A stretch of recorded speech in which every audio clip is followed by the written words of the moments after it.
Hi, my name is Akon. Welcome to the QUICKSURFACE demo. In today's video, we'll be looking at this turbine part and see how we can reverse engineer it in QUICKSURFACE. So QUICKSURFACE is a standalone reverse engineering software that can convert your scan data to a 3D CAD format, and that's exactly what we're going to do in this video.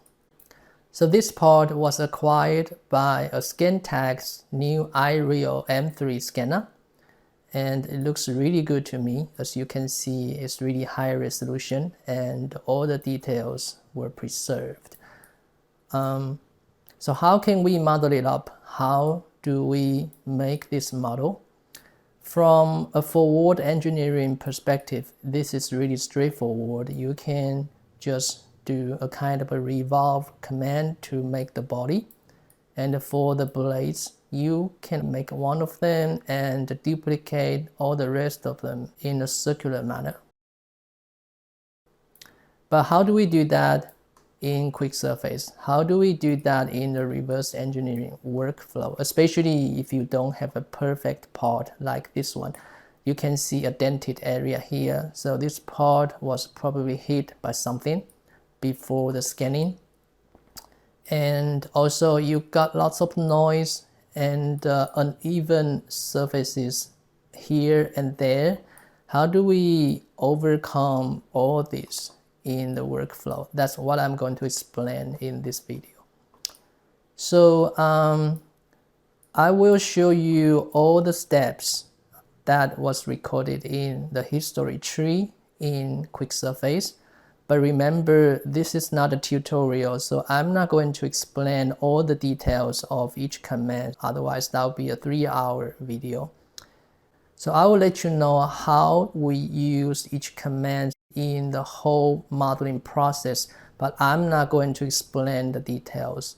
That said, let me just show you the UI of QUICKSURFACE. So we have a bunch of different modules on top of the toolbar, and we have a top window here showing all the different objects by categories. So you have your meshes, you have solids, sketches, and different primitives like planes or cylinders. And we have a history tree on the lower left window. So these are just steps of the modeling process. And now you see some strange kind of ghost shadows on some of the objects at the end of the name. I just installed the latest version of the software, and probably because of my GPU or something else, I'm not sure why it appears. I'm actually talking to the developers of the software and see if we can fix that in the next version. But anyway, this is the history tree. This is a parametric system, and I'll explain it later. So the very first thing that you probably want to do after importing your scan data into QUICKSURFACE is decimation or reduction of the polygons. So you can go to scan data, reduce polygons, and assign the target triangles or percentage.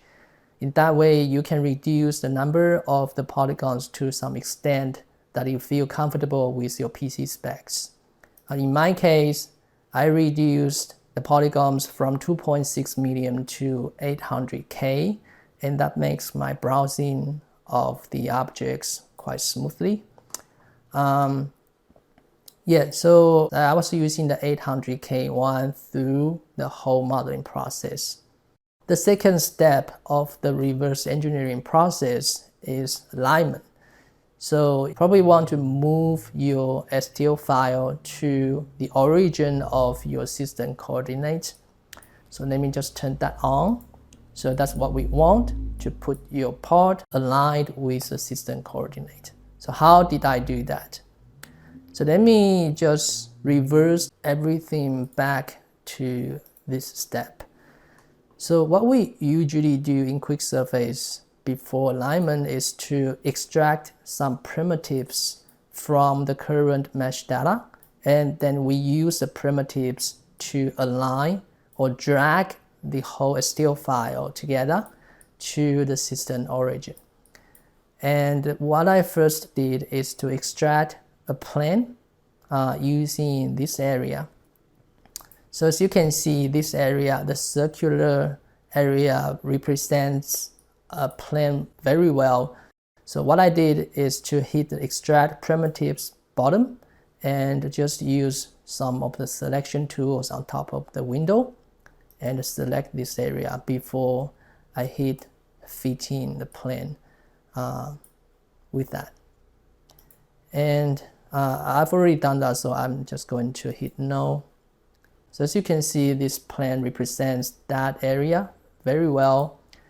If you perform compare or what we call the deviation analysis here, you can see they match really well.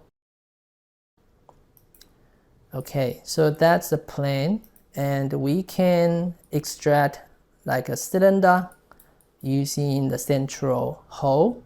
So as you can see from the edge of the hole, it represents a cylinder really well. So if we extract a cylinder, we can make use of it. If we compare, you can see that fits really well. Okay, so we have a plane and a cylinder right now. We need to use these two guys to align the part to the system coordinate. What I did is to align by coordinate system. So in this window, you can assign the primary feature and the secondary feature, or even a tertiary feature in the order of priority, depending on which one is more important than the others. On the software, we'll just use them to align to each of the system planes or axes. And that's what we have. So right now, it's already aligned to the system coordinate, and we can start the reverse engineering. Alignment is really important because that gives you a good start. If you don't have a good alignment, all the rest steps are just based on, a problematic beginning. Alright, so we'll probably just follow the strategy that I just described that we could use in the forward engineering by making the body and the blades separately. So for the body, we can make a 2D sketch like this. So I'll just turn off the coordinate system so you can see better. So this sketch represents the body, and if we perform a revolve with that sketch, we can have the body. Simple. So how do we do the 2D sketch? So here I would like to introduce a selection status.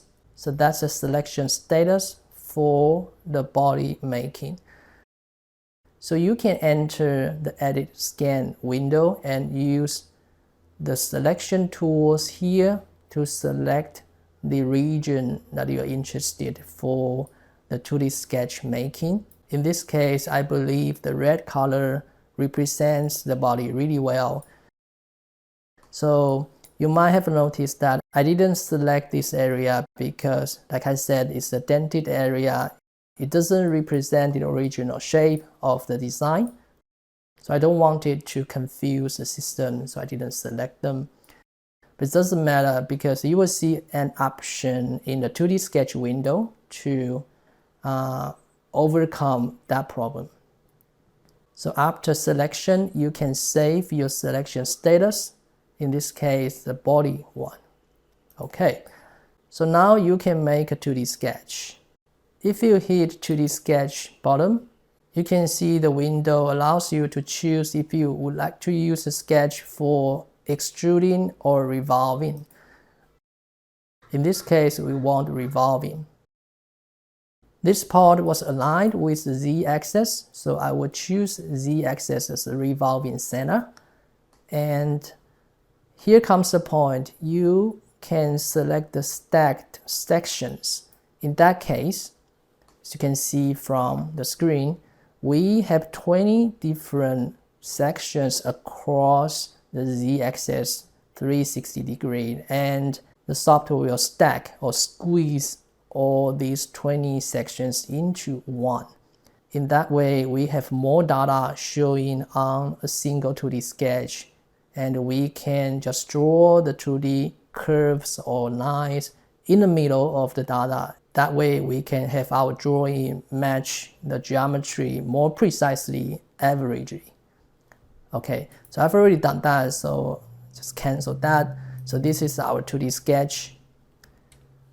Alright, just deselect all, and I'll hit space bottom to hide the mesh. So this is our 2D sketch for the revolve command. The white points are from the stacked sections that I just described, and the blue lines and curves are the 2D sketches. We have a bunch of different tools in the 2D sketch window that you can use. So you can draw lines, arcs, and some regular freeform curves in the 2D sketch module. And like I said, we have 20 different sections stacked into one. So when you draw the lines or curves, you will probably choose to put them in the middle of the point kind of clouds. In that way, our 3D model will match the shape more precisely in average. Okay, so that's a 2D sketch. You can use a bunch of constraints to make the drawing better, like you can assign horizontal or vertical constraints, and you can assign a radius of each arc. Also make sure your 2D sketch is a closed loop, so you get 3D solid after revolve command. So you connect all the endpoints and add those tangent constraints when needed. So anyway, you just need to spend some time in 2D sketch to make sure your profile is well presented. Alright, I'll just cancel that because I've already done that. And now we have a 2D sketch. We can go to the next step, revolve command. So after revolve command, you have a very good shape for the body. I'll just hide the mesh so you can see better. So that's our body. It's a solid. So if it is a solid, software will just mark that as a solid.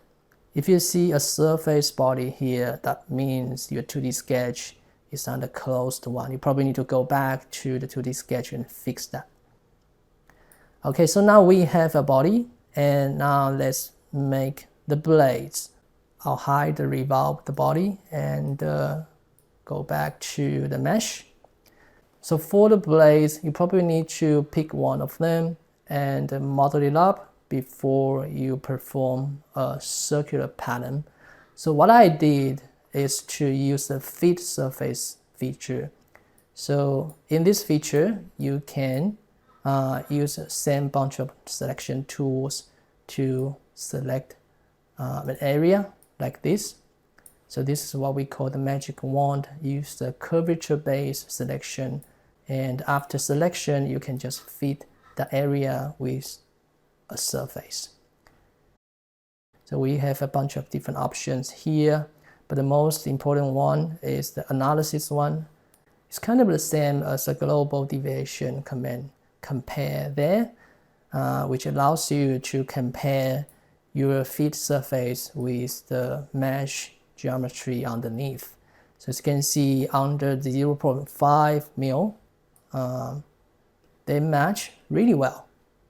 Okay, and by default, we have 40% expansion of the surface area. That way you can perform a trimming or a boolean cutting in the later steps. Okay, so I'm going to cancel the whole process because I've already done that. So I have a fit surface 1, which is here. I have a fit surface 2, which represent the other side of the blade. You might wonder, why didn't I use the thicken command to offset the fit surface 1 to the other side? And that is because the thickness of a single blade is not even. As you can see, it's much thicker in the middle region and a little bit thinner on two sides. And that's why we need to fit the surfaces separately. So now we have two surfaces representing each side of a blade, and we need to make a cutter to perform the trimming that I just said. So how do we make the cutter? How does the cutter look like? So if you think about that, the best bet will be making a revolved shape across the same z-axis, representing the boundary of the blade. That will cut the surfaces best. So what I did is to make another 2D sketch across the z-axis. It is here. So let's go into the 2D sketch. And that's our profile for the cutter. So as you can see, we have 4 sides of the blade, but I only made the curve matching this side of the reference points. The top one, the left one, and the kind of bottom one, I push the curves a bit further. The bottom one is easy to understand because you want to expand the blade a little bit downward so you can perform a trimming or boolean cutting with the revolved body. But how about the top one and the left one? Let's go back to the 3D view. So if you look at one of the blades with this angle, you can see the top side of the blade is not horizontal. It's actually cut by something in this angle. And that's why I didn't put the curve just on the reference point. I kind of pushed that outward a little bit so I can make another surface to cut it out. Same goes to the inner side of the blade. As you can see, it's not cut this way. It has a special angle here, so we probably need to make another surface to do the cutting. I'll go back to the 2D sketch so you can see that again. So that's here and here. Kind of push the curve or line a little bit outward to do the job.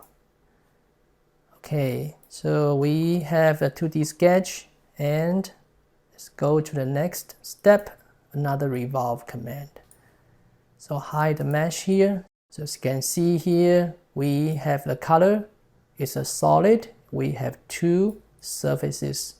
And if we do a trimming, what do we have? We have this. So this is kind of our base solid for the blade. And now we need to make 2 surfaces here and here to cut it. And what I did is to create 2 freeform surfaces. So freeform module is one of the most powerful features in QUICKSURFACE. You can basically make anything matching your mesh shape, especially those irregular organic shapes. But here we are just using them for a single curved surface for the cutting purpose.